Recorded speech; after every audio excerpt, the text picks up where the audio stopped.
Now, on 105.9 FM and streaming worldwide on the WMAL app. O'Connor and Company. It's 6:07. Good morning. Friday, the 20th of February. We got you covered with all the news and the traffic and the weather and opinion and entertainment and, well, Patrice Onwuka. Good morning and a good Friday to you, Patrice. Happy Friday, Larry, and to everybody out there. We made it. You betcha. And it's also the first Friday of Lent, so everyone observing, let this be your first reminder not to snack around and not eat meat and not go crazy. It's Friday. It's Lent. Coming up at 7:35, Ryan Stalin from Defending Education. Talk about who's really behind all of those student walkouts over ICE. 8:05, Dr. Mark Siegel on the Potomac River health disaster. And then at 8:35, Luke Rosiak of the Daily Wire has a bonkers story about, well, corruption here in Washington, D.C. I think that's an evergreen. Let's now bring in our friend, Sean Kennedy. He, of course, with Virginians for Safer Communities. Good morning, Sean. Last time we had you on, we were talking about this story, and we feared that Steve Descano would do exactly what he did with the murderer of Gret Glyer. Give us all the details here, please. Well, just for a quick backstory, in 2022, a man broke into the house of the CEO of a nonprofit that helped poor people in Malawi. It was sort of a crowdfunding site that gave transparency into these donations. This man was then shot 10 times in the head and neck, murdered in his own bed, and they caught the perpetrator, who had a hit list and something that has just revealed yesterday what the name of it was, his manifesto, or what was actually called The Plan. And it was a step-by-step guide as to how he was going to kill his victim. He was going to kill him because he had gone on a date with the man's wife 10 years before and had seen him at a church function and therefore had rekindled his desire. So he's getting the husband out of the way.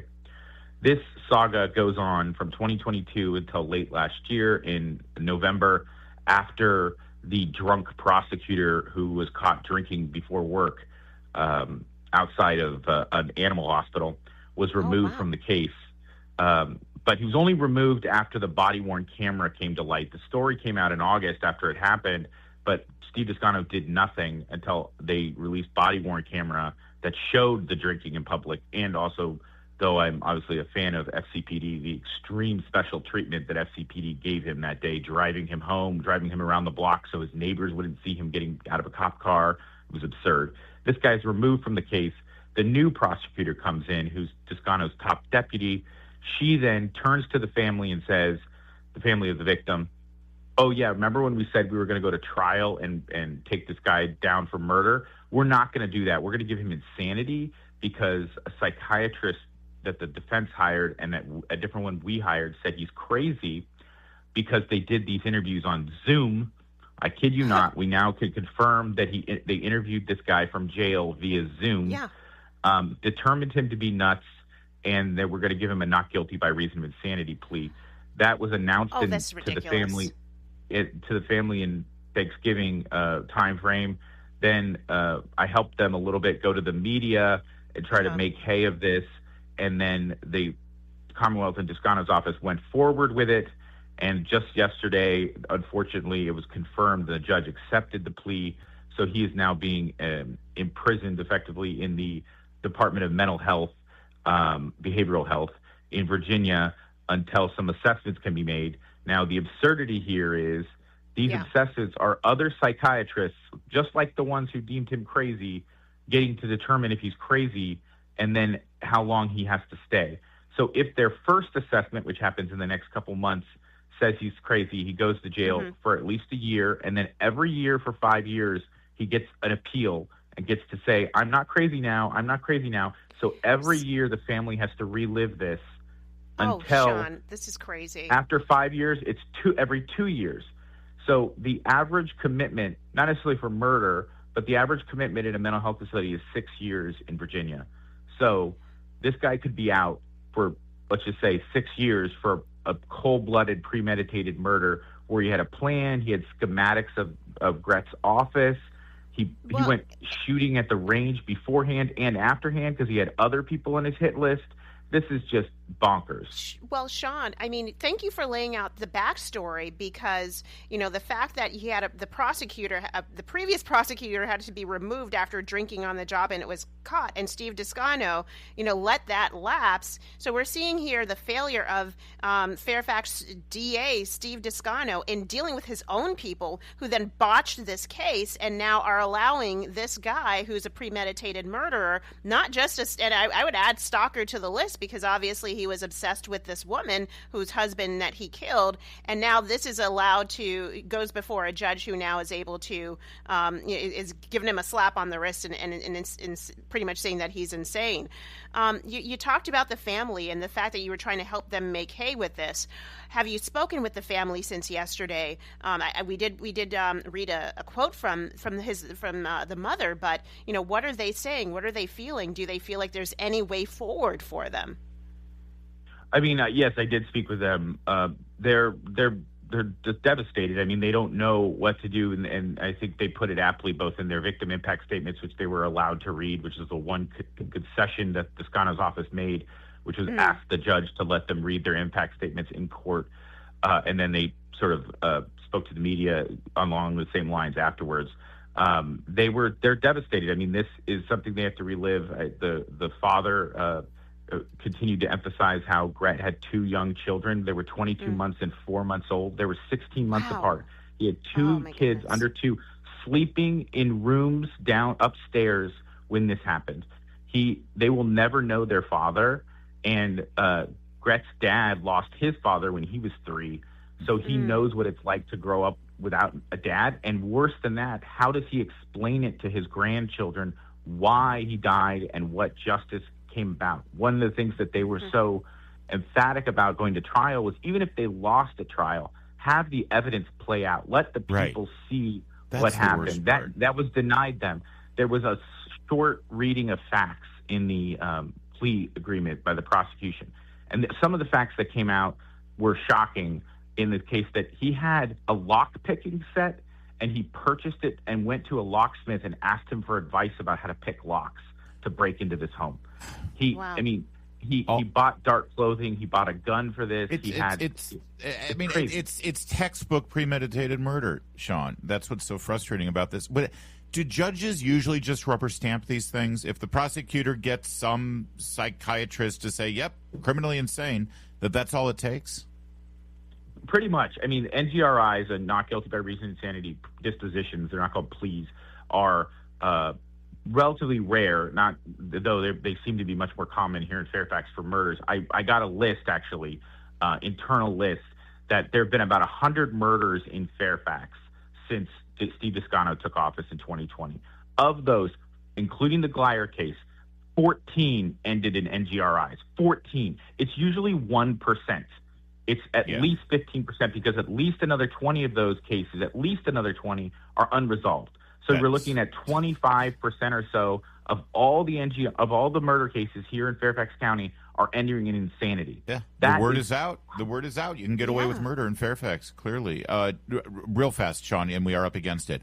Is this the end of it? Does the family have any ability to? I don't even know who has standing here to appeal. Or is the only other option here that potentially there could be federal charges? I don't see how this is a federal crime, though. There's really nothing left here. I mean, the only avenue left here is at the Department of Mental Health, because once this plea goes in, he's actually acquitted. That's the sort of the irony here, is he's not guilty. As soon as it's determined that he doesn't have any sort of psychological problems, or he's cured or what have you, he's free to go. And you dope somebody up enough nowadays, there's plenty of drugs for schizophrenia and other things that he's claiming to have, that you make people sane again. So unfortunately, there's no avenue for the family to do anything other than show up to these hearings and relive this tragedy year in, year out, to ensure that he stays behind bars. And I have no faith in Descano's office to stand up for the family anymore. The outrages just stack one on top of another, and the human toil is just devastating. Sean Kennedy, I appreciate you bringing it to our attention, and thank you for being an advocate on this issue for the family. Thank you, Sean. It is 6:15.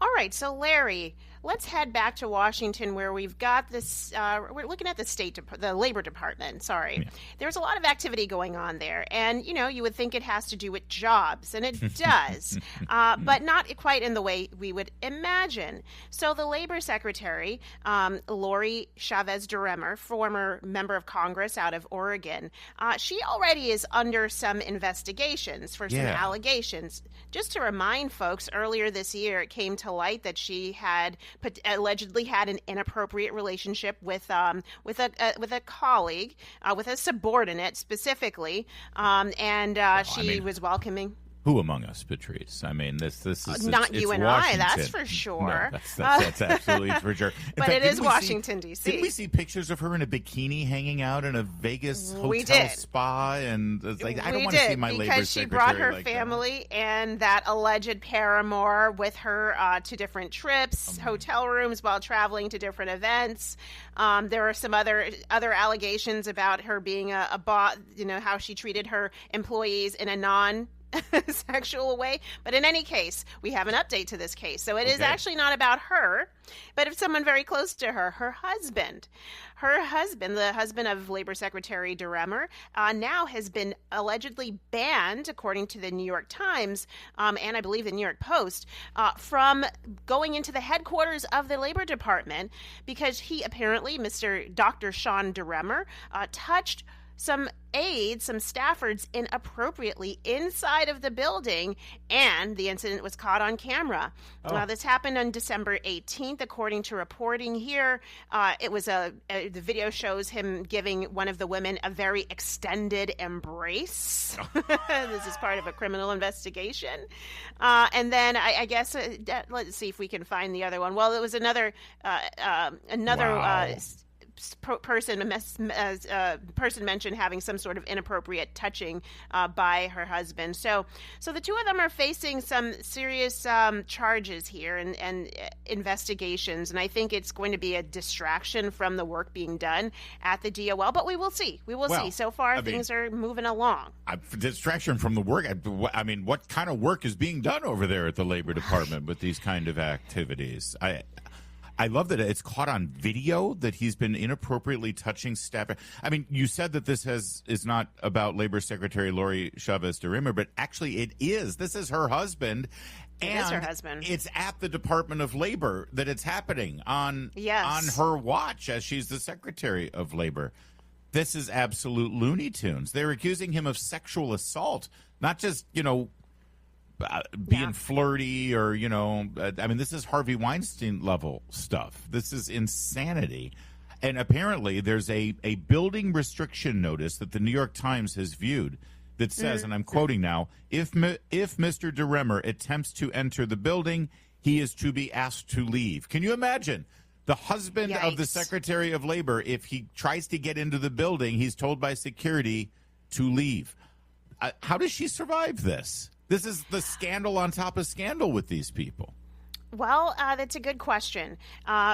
Secretary DeRemer certainly had the support of a few organizations on the right because, she was definitely assumed to be one who would be open to the unions, but also not in opposition to Republicans. Remember, as I said, she was a member of Congress, a Republican member of Congress, so she certainly understands. She's an Oregon Republican.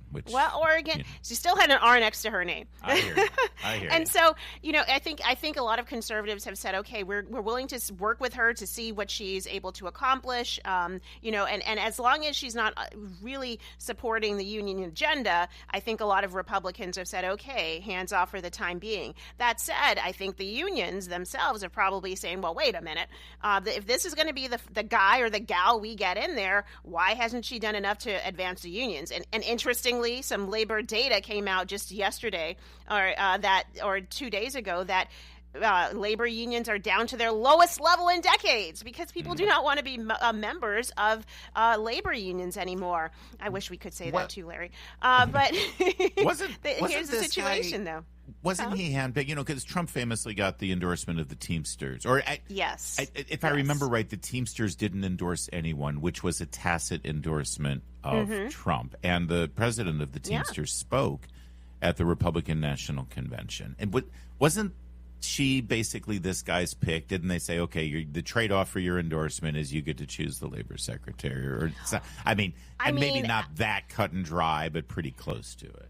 I think she was a pick to balance the concerns of conservatives and the desires of the unions. And so, we haven't seen anything earth-shattering coming out of the Labor Department that's been bad.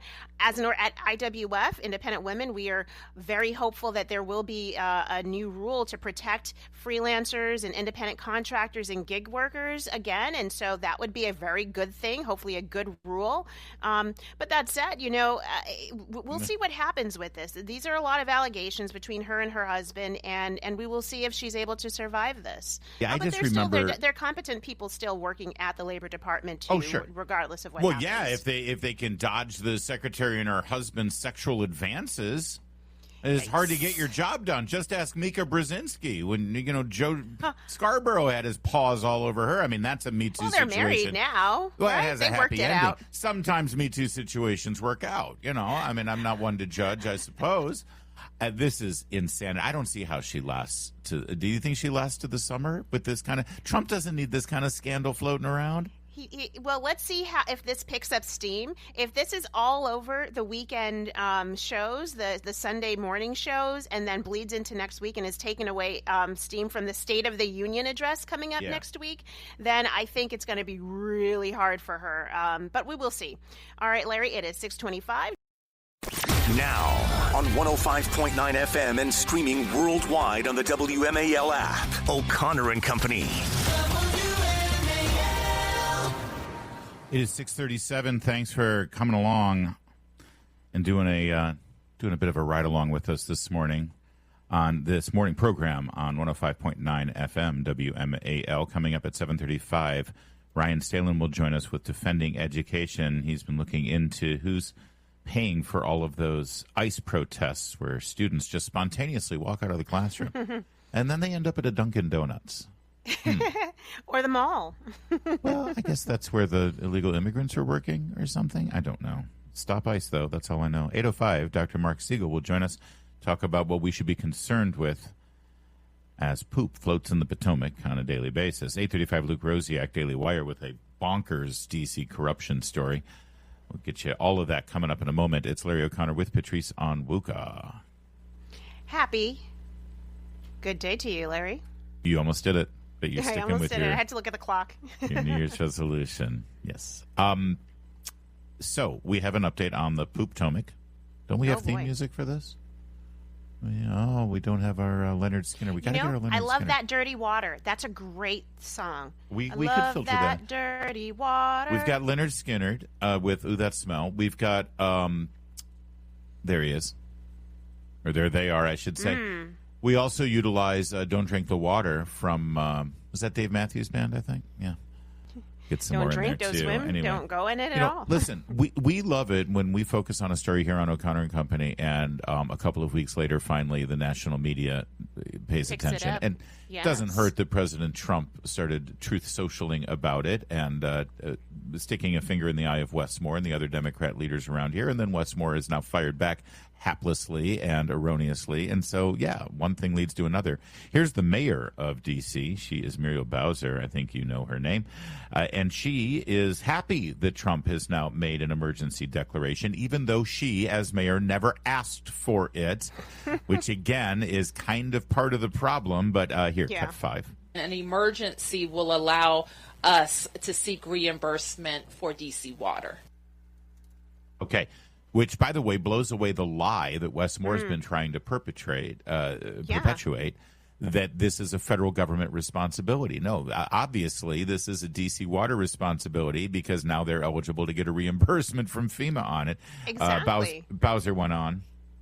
It is not as straightforward as you or others may think in terms of getting an approval for a declaration for a project that's not in your jurisdiction.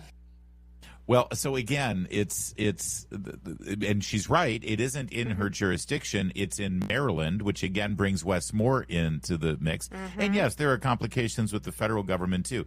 There is no doubt that D.C. Water has been responsible for the repairs. I have a hunch that DC Water is responsible for the catastrophe in the first place, either because of something they were doing to that line about 1,000 feet up prior to this collapse, or because of a lack of regular routine maintenance. Their focus has been on things other than that.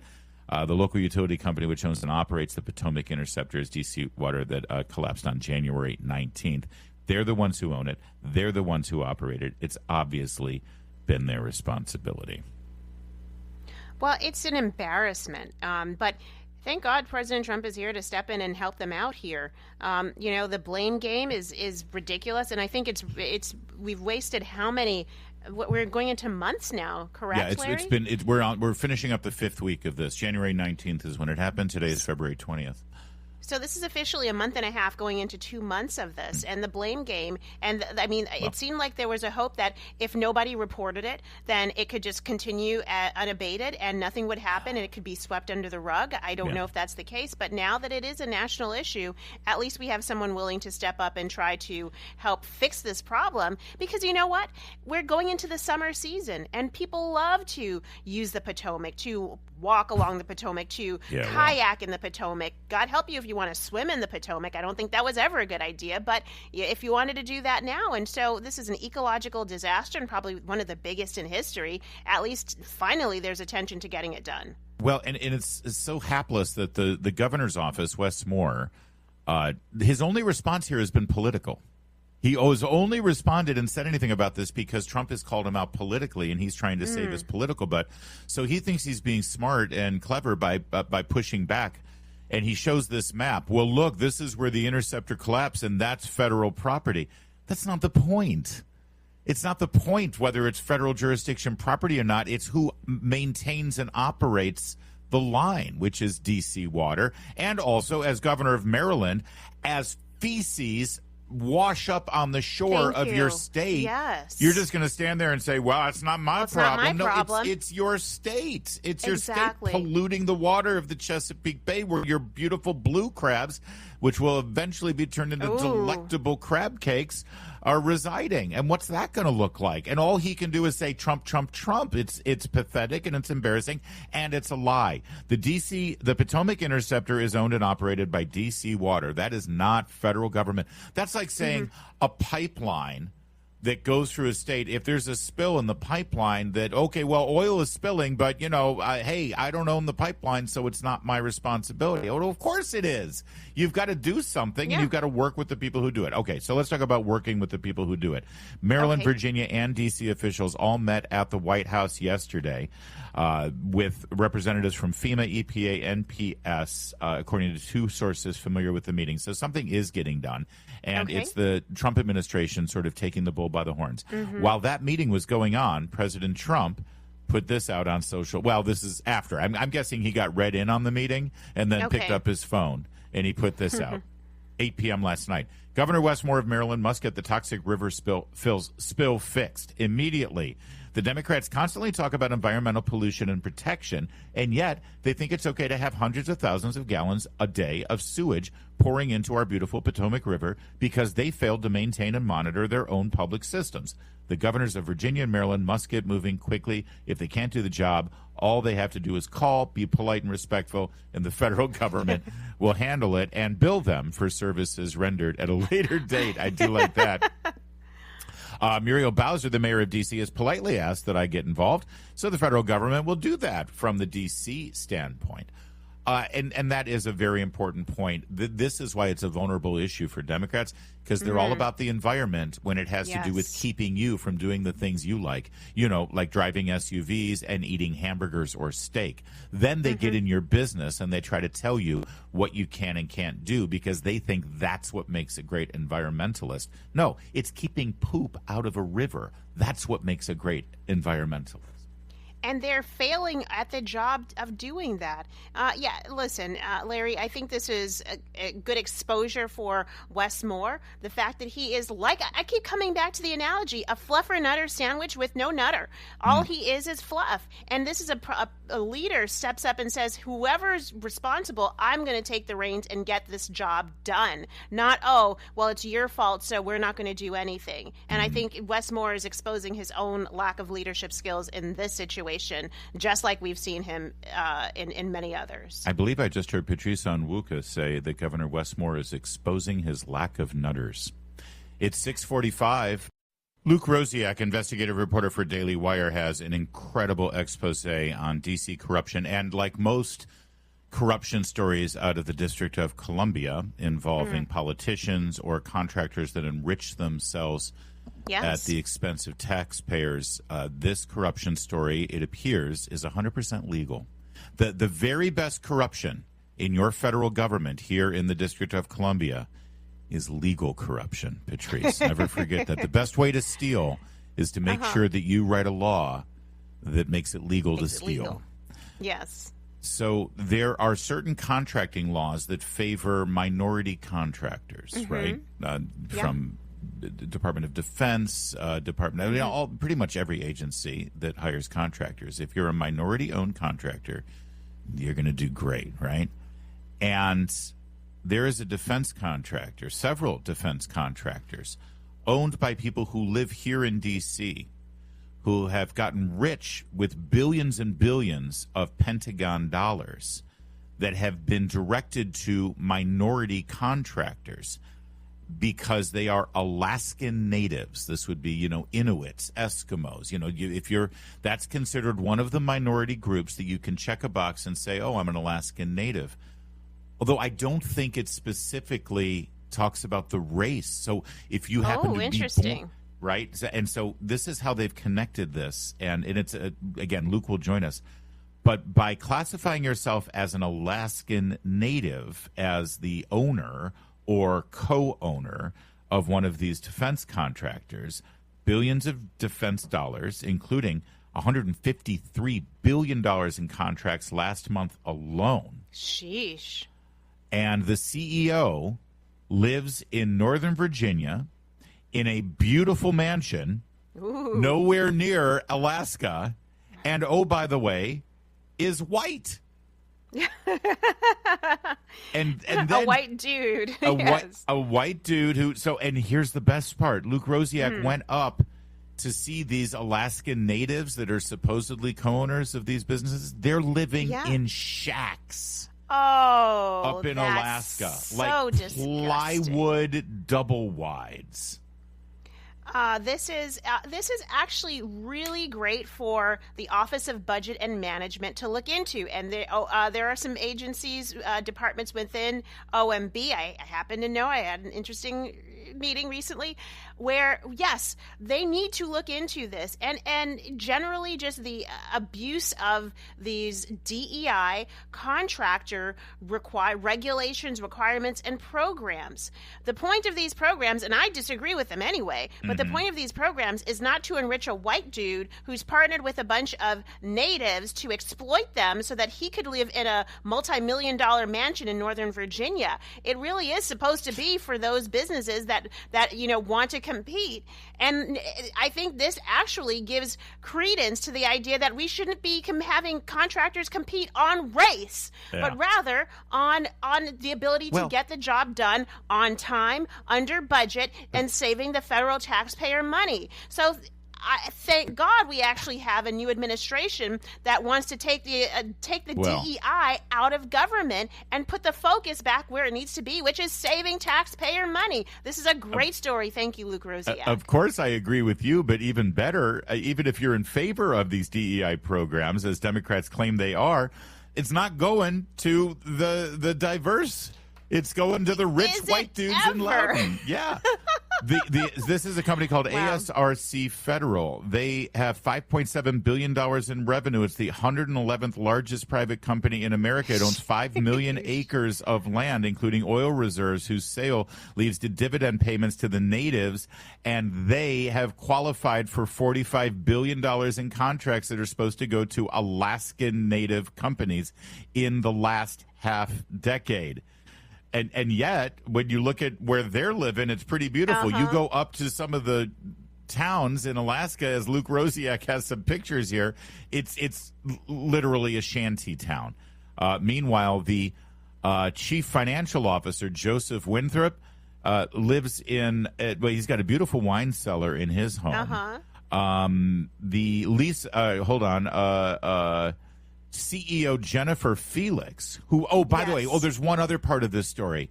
The CEOs and the CFOs and all the top executives for this company, they're all big donors to the Democrats. Jennifer Felix, sense. a donor to Elect Dems Now and pro-choice majority, lives in a 14,000 square foot home in Loudon with a private movie theater. Meanwhile, when you look at the movie theater for Alaska's North Slope, where the disadvantaged Alaskan natives live who are supposed to be benefiting from these contracts, it's not quite the same spread. They're living in poverty. Luke Rosiak, investigative journalist, will expand on this story coming up at 8:35. Right now, it is 6:54.